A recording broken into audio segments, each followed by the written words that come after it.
Hello student, मैं चिराग sir कुछ question share कर रहा हूँ यहाँ पे बोर्ड एग्जाम के लिए इम्पोर्टेंट है और आप लोग उसे ज़रूर से देखिए और ज़रूर से कमेंट कीजिए कि आपको किस क्वेश्चन का आंसर चाहिए।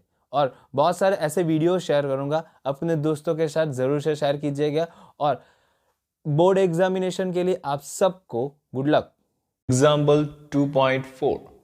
Okay, look at the question. Four charges are arranged at the corners a square ABCD of a side D. It means you can see that ABCD, each side is a D. Each side is a D. Okay, so each side is a D. And so in a figure, first find the work required to put together in this arrangement. Okay, work define करना है पहले. Second में a charge Q0 is brought at the center E, that is the center E, and that's the charge is the Q0 which is at the center. Okay, this is the four charge being held fixed at this its corner. How much extra work is needed to do this? Okay, we should have to define the extra work, or we can say that कि हमें यहाँ इसके reference में हमें charge define करना है, work define करना है. ठीक है, तो पहला यहाँ पे हमें जो दिया हुआ है वो चीज़ हम लिखते हैं. यहाँ पे हमें क्या दिया है? You can see that AB is equal to BC is equal to CD is equal to DA which is small d. Okay, यहाँ पे साइड्स दिया हुआ है which is small d. Okay, और उसके हिसाब से हम लोग we can able to find the ABC. एक ट्राइंगल बन रहा है तो हमें AC and BD भी मिल जाएगा. तो AC is equal to BD क्या हो जाएगा? ये देखिए, ये ट्राइंगल बन रहा है, ये सीधा. जब ये ट्राइंगल बनेगा तो हम पाइथागोरस थ्योरम से हम इसे डिफाइन कर सकते हैं. तो according to the Pythagoras theorem, suppose समझ लीजिए कि मेरे पास ये छोटा सा ट्राइंगल बना रहा हूँ. यहाँ पे मेरे पास है BCD, ये D है, ये D है, हमें ये BD डिफाइन करना है. तो वी कैन से दैट, ये पूरा ब्रैकेट में लिखिएगा, you can say that BD square is equal to BC square plus DC square. So BD is equal to square root of BC means D square plus D square, so 2D square in a square root, so you can write root 2D. तो यहाँ पे जो hypo हमारा BD और AC which is root 2D. तो यहाँ पे हमें ये चीज़ याद रखिएगा, पूरा साइड्स और उसका ये हमें क्या मिला? root 2D, which is one of the important for this example, that's why I am writing over here. Now first के लिए हमें डिफाइन करना है. फर्स्ट के लिए we should have to define, क्या डिफाइन करना है? Work. Okay, work is equal to, formula क्या होता है वर्क के लिए वो पहले लिख लेते, K Q1 Q2 by R. ये बेसिक फॉर्मूला है. ओके, अब यहाँ से हम लोग वर्क डिफाइन करेंगे बाय यूजिंग दिस फॉर्मूला. चलो, तो work first, now work W is equal to, चलो पहले यहाँ से K पहला लिख लेते हैं K. अब यहाँ से A और B के बीच में कौन सा वर्क होगा? A B पे वर्क कर रहा है, ऐसा हम समझ सकते हैं. तो you can say that QA QB, और इन दोनों का बीच का जो डिस्टेंस है वो क्या है? AB. ठीक है, प्लस अब A से C तक, तो you can say that K QA QC QA and QC divide by उन लोगों का डिस्टेंस क्या है? AC. उसी तरह A कहाँ पे लगा रहा है? D पे. तो you can write like this QA QD. QA यहाँ से QD, इन दोनों का बीच का डिस्टेंस क्या हो जाएगा? AD. चलो अब आगे, ये A का खत्म होगा, A ने यहाँ पे लगा दिया, A ने यहाँ पे भी लगा दिया, A ने यहाँ पे लगा दिया. अब B की बारी. B यहाँ नहीं लगा सकता, ऑलरेडी A ने B पे लगाया हुआ है. सो B सीधा यहाँ लगेगा C पे. सो you can write like QB QC, इन दोनों का बीच का डिस्टेंस क्या आ जाएगा? BC. उसी तरह ये यहाँ पे लगाएगा. सो you can say that K QB QD, इन दोनों का बीच का डिस्टेंस आएगा BD. अब C की बारी. अब सी, बी पे तो नहीं लगा सकता क्योंकि बी और सी के बीच में आ गया, बी और सी के बीच में, सी और ए के बीच में भी आ गया, ये रहा। अब सिर्फ बचा क्या, D. So you can write K Q C Q D C D divide by उन दोनों का बीच का डिस्टेंस सी डी। अब डी की बारी, अब डी तो यहाँ पे लगाएगा डी ए, तो डी ए ऑलरेडी आ चुका है, ये रहा ए डी। उसके बाद बी डी और वो भी आ गया, और सी डी वो तो हमने लास्ट में लिखा। सो यहाँ से ये होगा total work from this figure. Now यहाँ से पूरा वर्क हो गया, तो हम लोग क्या लिखेंगे, पहले इस सब में से के कॉमन आ जाएगा। चलो ठीक से वैल्यू लगाएगा, क्यू ए पॉजिटिव है, क्यू बी नेगेटिव है, तो क्या लिखेगा, क्यू इंटू क्यू, तो minus negative means what, Q square. A B का डिस्टेंस क्या है, डी। चलो ये सब में से ये कॉमन है, चलो क्यू ए तो पॉजिटिव है, क्यू सी भी पॉजिटिव है, तो प्लस क्यू स्क्वायर। और ए सी का डिस्टेंस क्या है, रूट टू डी। चलो आगे, क्यू ए पॉजिटिव, अब कहाँ लगा रहा है, डी पे लगा रहा है, Q A D positive negative, तो क्या लिखेंगे, माइनस क्यू स्क्वायर। और इन दोनों के बीच का डिस्टेंस क्या, A D means what, small D. उसी तरह Q B minus Q, C plus Q, so minus Q square, इन दोनों का बीच का डिस्टेंस क्या है, डी। ठीक है, चलो अब यहाँ पे 4 आ गए, okay.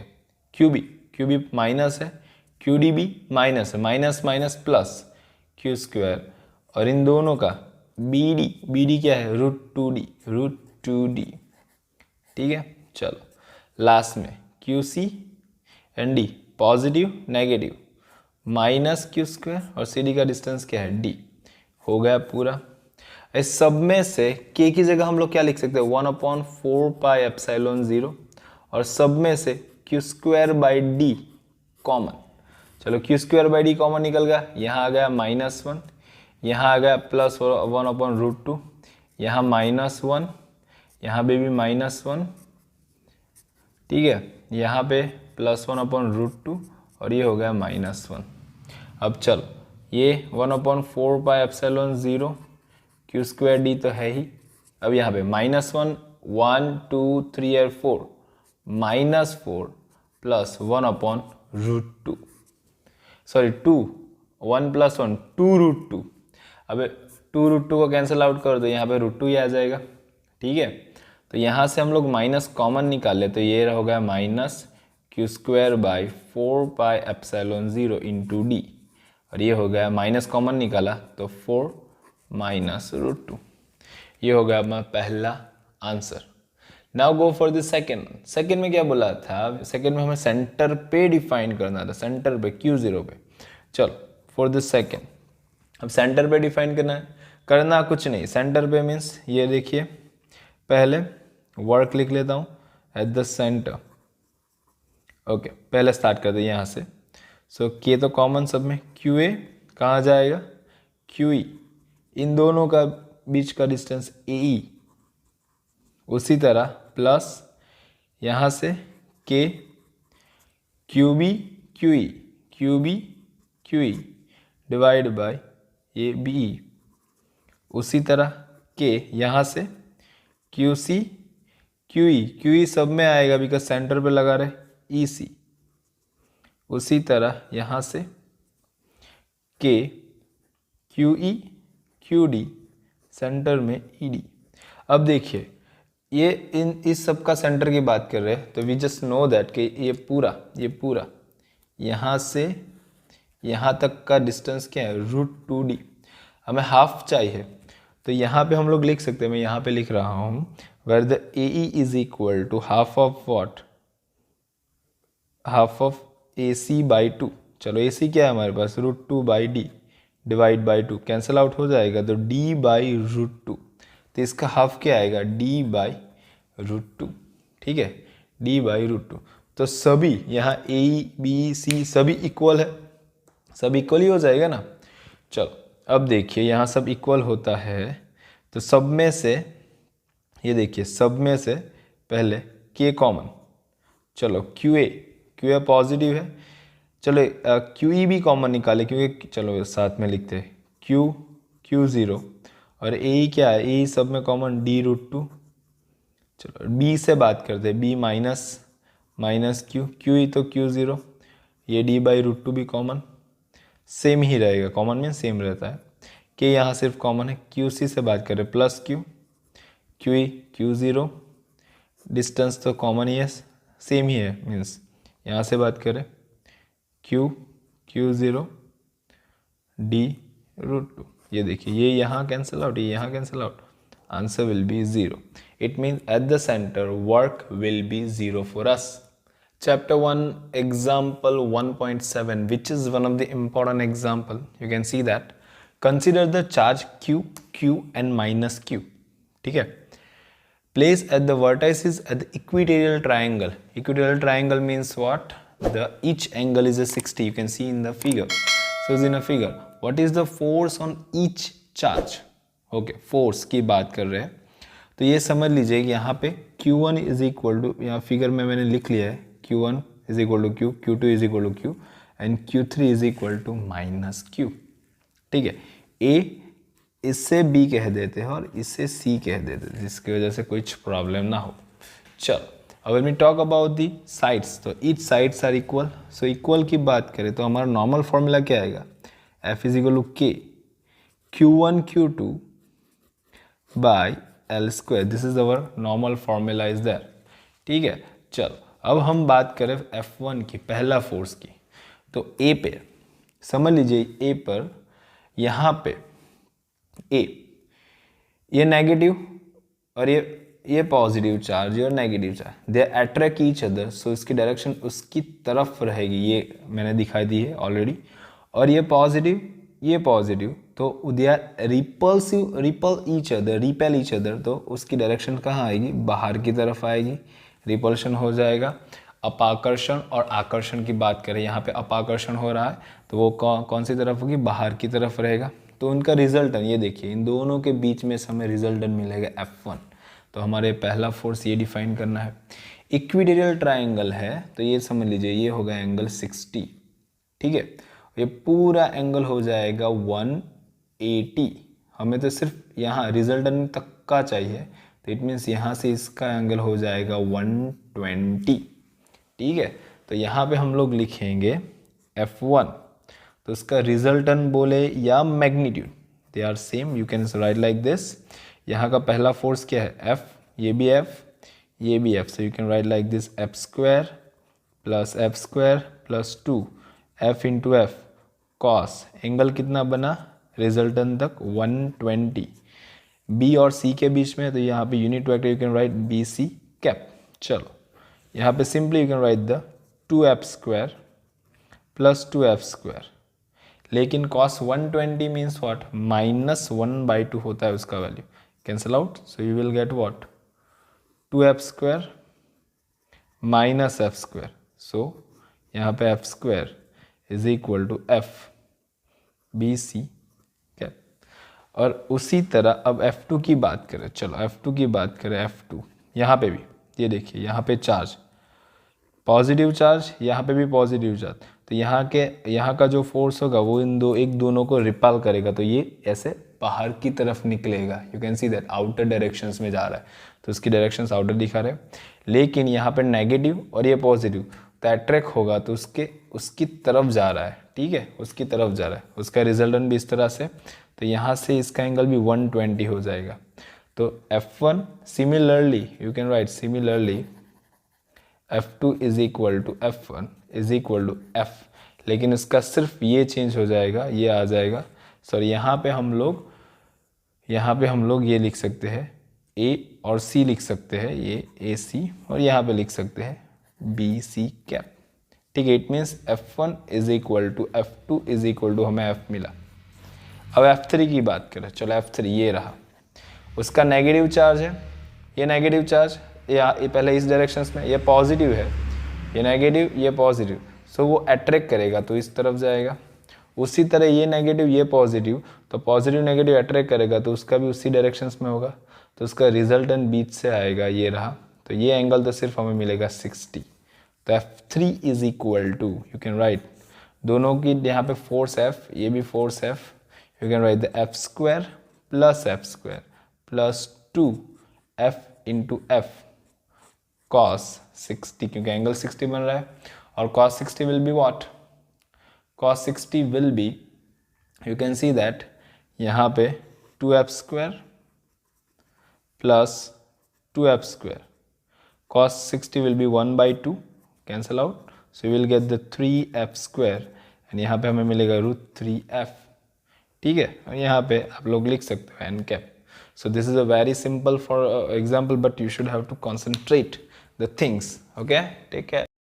Good morning. Look at the question. Exercise 7.11 shows a series LCR circuit connected to a variable frequency 230 watt source. L is a 50 Henry, C is equal to 80 microfarad, R is equal to 40 ohm. यहाँ पे हमें already figure दे दिया हुआ है। यहाँ पे तीन चीज़ define करना है। You can see that A, B and C. In the first one, the resonance frequency which derives the circuit in a resonance. Second में obtain the impedance of the circuit and the amplitude of the current at the resonating frequency, means maximum current define करना है. Determine the RMS potential drop across the three element of the circuit. Shows the potential drop across LC combination is 0 as a result in frequency. यहाँ पे जो value दिए हुए वो note down कर लेते हैं हम लोग। L is equal to 5 henry दिया था। क्वेश्चन हमने पूरा रीड किया अभी। 80 micro henry means 80 into 10⁻⁻⁶ faraday, sorry not a, okay, faraday. उसके बाद रेजिस्टेंस 40 ओम।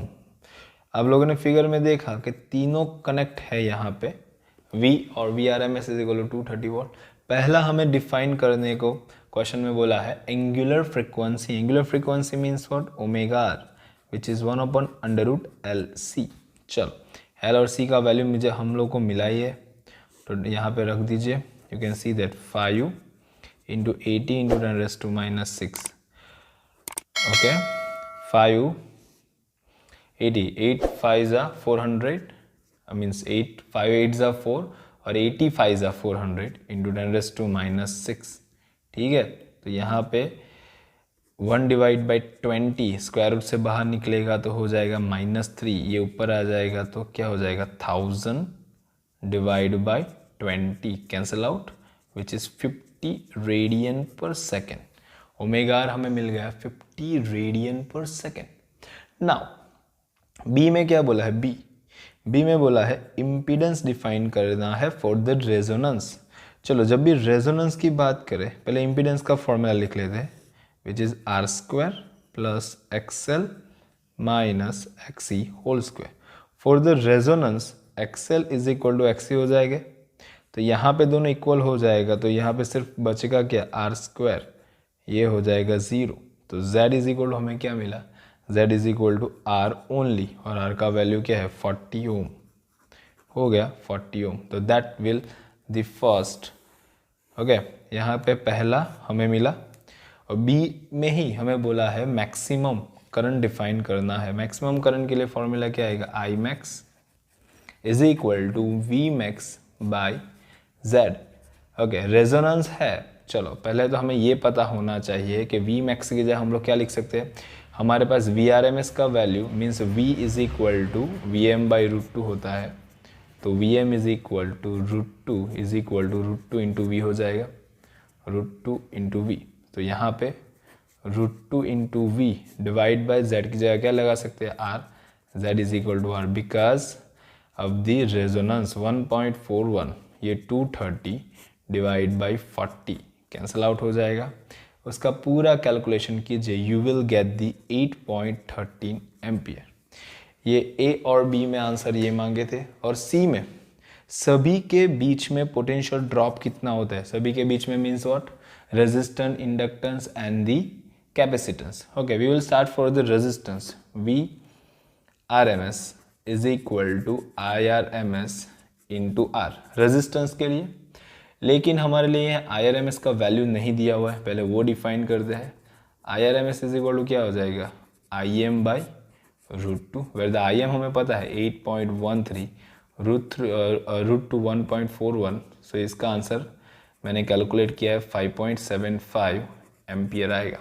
सो इजीली हम लोग इसे सभी जगह पे लिख सकते हैं। अभी 5.75, रेजिस्टेंस हमारा 40 है, ठीक है, तो इसका आंसर आएगा 230 वोल्ट। चेक कीजिएगा, मैंने किए हुए हैं, that's why I am writing directly over here, ठीक है। अब इंडक्टर की बात करें, ये पहला होगा। इंडक्टर की बात करें तो इंडक्टर के लिए VL लिख लूँ, IRMS into XL, so IRMS into omega into L।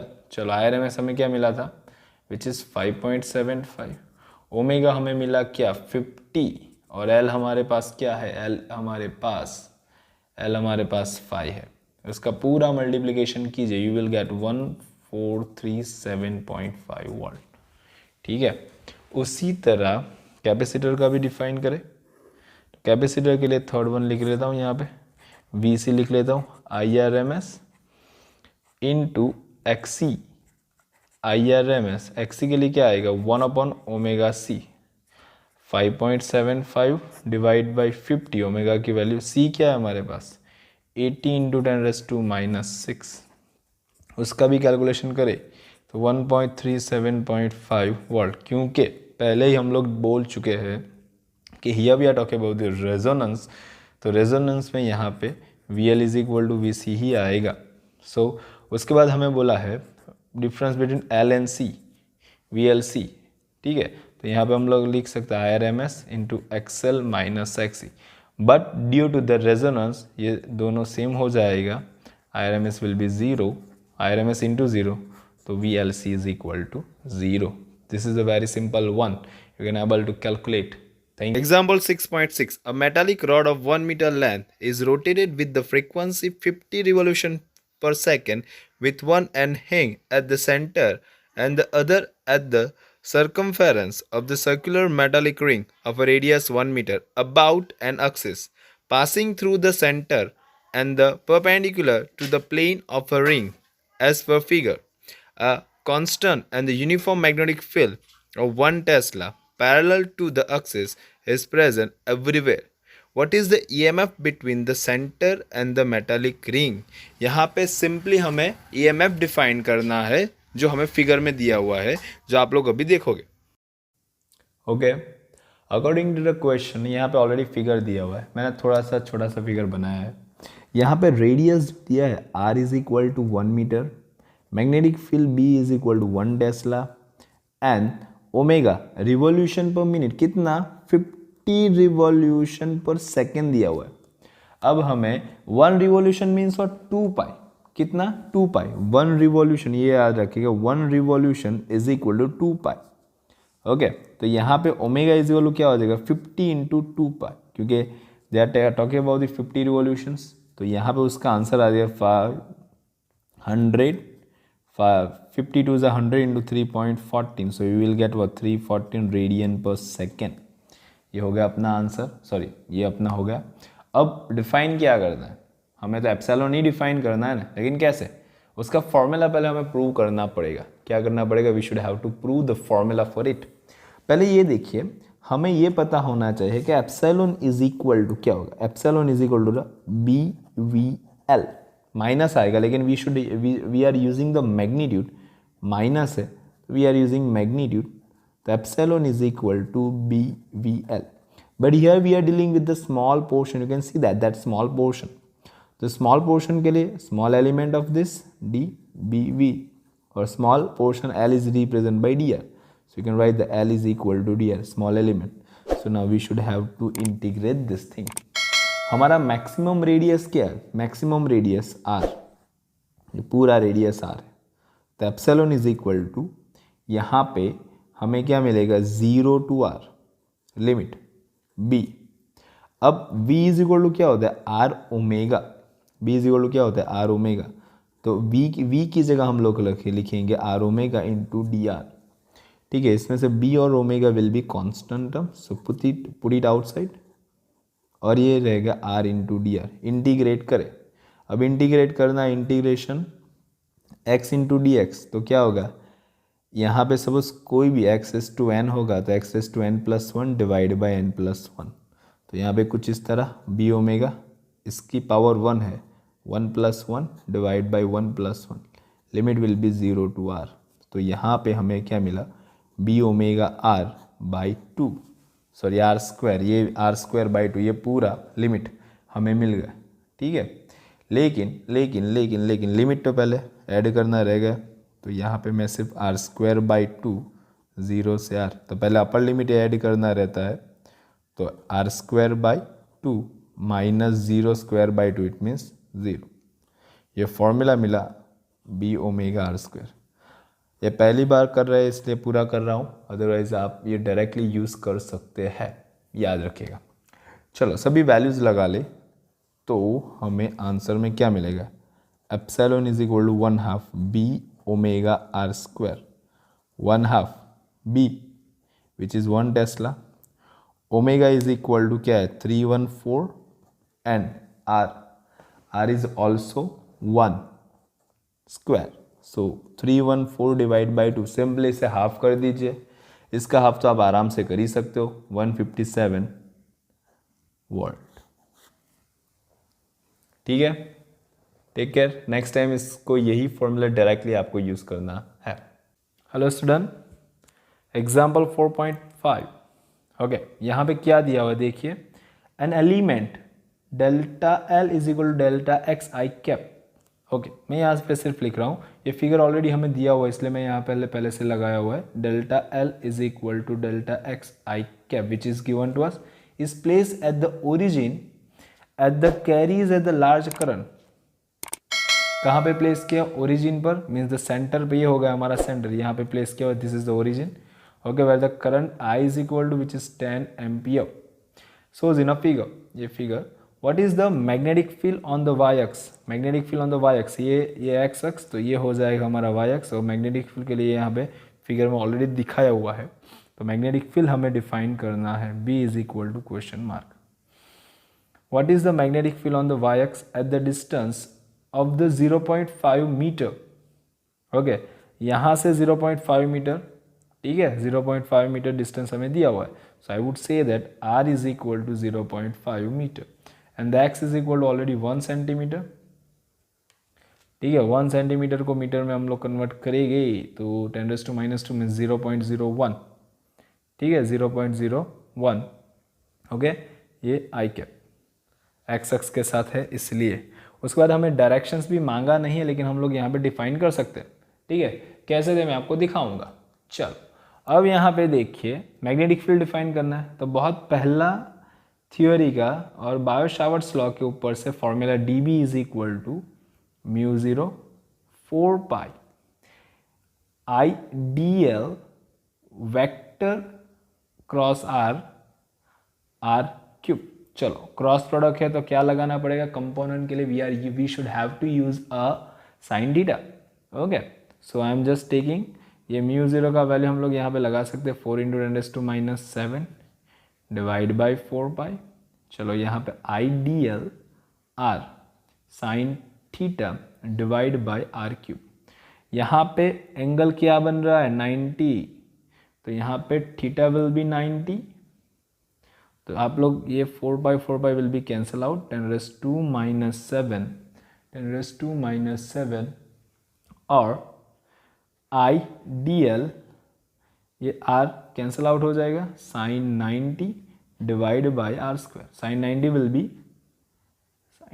Will be 1। आपको पता है मेरे को ये लिखने की ज़रूरत नहीं है, फिर भी लिख रहा हूँ। चलो तो मिला क्या, I D L by R square, D L माने ये डेल्टा एक्स, आई का वैल्यू होगा 10, डी एल मीन्स 0.01, 10⁻⁷ पीछे लगा रहा हूँ, आर स्क्वायर मीन्स यहाँ पे रेडियस 0.5 स्क्वायर।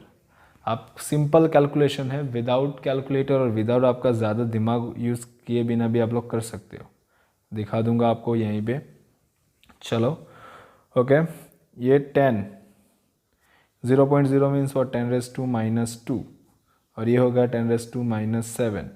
0.5 मीन्स 1/2 होता है उसका स्क्वायर, तो ये आप लोग देख सकते हो ये 1, ये आ जाएगा हमारा -7 -2 -9 + 1, 1 + -9, ये 1/4, तो 4 इंटू यहाँ पर 4 into 10⁻⁻8 Tesla.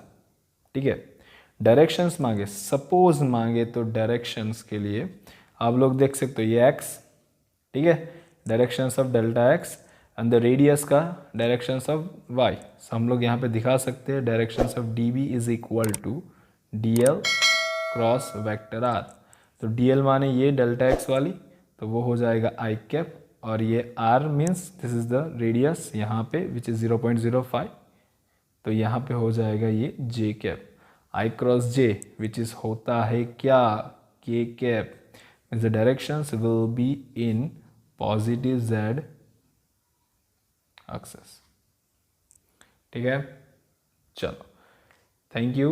If you want to buy a book, you can check out my description. Take care and bye.